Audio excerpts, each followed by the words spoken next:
অবস্থান করার পরে আমরা একান্ত সহকারী সচিব জনাব সাব্বির আহমদ স্যারের সাথে ফিজিক্যালি মিট করি। সেখানে আমি ওনার সাথে ব্রিফ করি।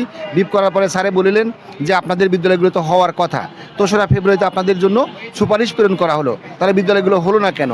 তখন আমি বলছি যে স্যার এই বিষয়টা আমরা অকিফাল নই, এই বিষয়টা আমরা জানি না, মন্ত্রণালয় আমাদেরকে এই বিষয়টা এখনও ক্লিয়ার করে কোনো কিছু জানায়নি।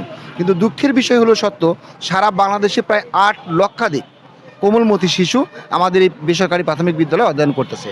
তারা তাদের ন্যায্য অধিকার, মিড ডে মিল, উপবৃত্তি, পোশাক, ব্যাগ কেনার টাকা সহ সরকারের যে রাষ্ট্রীয় যে ফ্যাসিলিটিগুলো আছে সমস্ত ফ্যাসিলিটি থেকে তারা বঞ্চিত হচ্ছে। দীর্ঘ 1.5 যুগের বেশি সময় ধরে আমার এই কোমলমতি শিশুগুলো বঞ্চিত হচ্ছে। পাশাপাশি আমাদের মতো 20,000 অভুক্ত শিক্ষক পরিবার উইদাউট স্যালারিতে দীর্ঘ 1.5 যুগ সময় ধরে আমরা প্রাথমিক শিক্ষার মান উন্নয়নের যথেষ্ট ভূমিকা পালন করে আসছি।